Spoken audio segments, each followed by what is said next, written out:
आपके सामने चौथी किताब रखना चाहता हूँ कि जो किताबें मैं पिछली तीन किताबों का मैंने ज़िक्र किया, मैं देखना चाहता था कि इस्लाम और मुस्लिम रियासतों के अंदर कब से ये इर्तिकाई कैफियत आई है कि नया इल्म हासिल किया जाए। क्योंकि रेनेसांस यूरोप में हुआ और यूरोप के अंदर जिस ज़माने में रेनेसांस हुआ तो मुसलमान क़ुव्वतें जितनी भी दुनिया में थीं वो पीछे रह गईं। तो ये किताब है इस्लामिक एनलाइटनमेंट की। ये क्रिस्टोफर बेलाजियो की किताब है और बड़ी अच्छी है। इसने पिछले 300 साल का तज्ज़िया किया है और इसमें 3 ममालिक और 3 कौमों का ज़िक्र किया जो इस्लामिक रेनेसांस जो अब पिछले 300 साल के अंदर शुरू हुआ उसके मुताबिक ज़िक्र किया। तो एक उसने सबसे पहले मिस्र को उठाया, फिर उसके बाद उसने तुर्किया को उठाया, उस सल्तनत उस्मानिया को, फिर उसने ईरान को उठाया। तो जब वो मिस्र को उठाता है तो उस ज़माने से बात शुरू करता है कि नेपोलियन ने हमला किया 1779 के अंदर और उसने कब्ज़ा किया मिस्र के ऊपर। 2 साल उसका कब्ज़ा जारी रहा, मगर नेपोलियन ख़ुद भी इल्म पहुँचाना चाहता था, तो लिहाजा वो अपने साथ 53 स्कॉलर्स लेकर गया अल अज़हर और वहाँ पर उनके साथ एक स्कॉलरशिप का एहतमाम कराया कि लोगों को वहाँ पर इल्म का हुसूल हो। देखो, ताकत और इल्म जंगें भी जिताती है। तो जब वहाँ मोहम्मद अली पाशा के ज़माने में नेपोलियन ने हमला किया तो वो स्क्वायर्स बनाकर हमला करते थे कि वो अपने हथियार जमा कर बीच में से सप्लाई करते थे और वो मुकाबला करता था जो स्क्वायर्स में आगे लोग बैठे होते थे। और जो पुराना जंग करने का तरीक़ा था वो हमने मिस्रियों ने किया।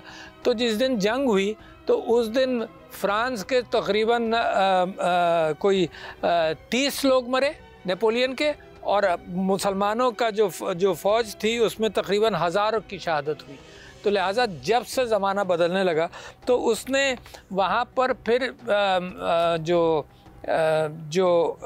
मोहम्मद अली पाशा था उसने लोगों को भेजा फ्रांस। उसने लोगों को, उसके अंदर ताबी भी थे, हसन अल अत्तार थे जो फ्रांस से इल्म लेकर आए और बड़ा फ़र्क और तब्दीली लाने में मोहम्मद अली पाशा का बेइंतहा किरदार।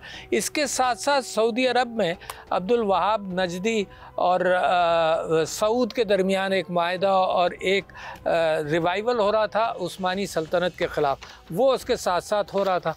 तो मोहम्मद अली पाशा के ज़माने के अंदर आपसे मैं ज़िक्र करूँ कि इंसान का जो डिसेक्शन है बॉडी का है ह्यूमन एनाटमी के लिए, वो 1565 के अंदर या फ्रेडरिक द ग्रेट के ज़माने में शुरू हो गया था यूरोप में, मगर मुसलमानों के यहाँ वो भी पीछे रहा। तो सबसे पहले मिस्र में शुरू हुआ और उसके बाद उसके साथ साथ डेलीगेशंस गए रिफ़ाल तहतावी के हवाले से जो फ्रांस गए और फ्रांस में जाकर उन्होंने काम किया। इसके साथ फिर अगला स्टेप मैं आपसे ज़िक्र करूं कि सुल्तान मुस्तफ़ा द थर्ड जो उस्मानी सल्तनत का था वहाँ के अंदर बड़ी तब्दीली शुरू हुई और सुल्तान महमूद के ज़माने में उस्मानी सल्तनत के अंदर भी सुल्तान सलीम महमूद द सेकंड उस ज़माने में शुरू हुई।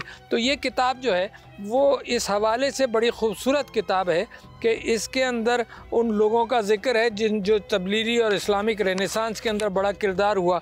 यानी मैंने जिसका ज़िक्र किया मिसाल के तौर पर मोहम्मद अली पाशा, फिर मैंने जिसका ज़िक्र किया ईरान के अंदर एक नौजवान था जो कभी बादशाह नहीं बना मगर क्राउन प्रिंस था, प्रिंस अब्बास मिर्ज़ा है, उसने भी ईरान के अंदर तब्दीली की। सबसे ज़्यादा तब्दीलियाँ उस्मानी सल्तनत के अंदर भी हुई और ये मुसलमानों की कोशिश और रिवाइवल के हवाले से बेहतरीन कहानी इस्लामिक एनलाइटनमेंट, ये पिछले 200-300 साल की कहानी, जिसके अंदर सबसे पहला मुसलमानों का प्रेस गुटेनबर्ग के बाद 400 साल बाद 1726 के अंदर इस्तांबुल के अंदर सेटअप हुआ।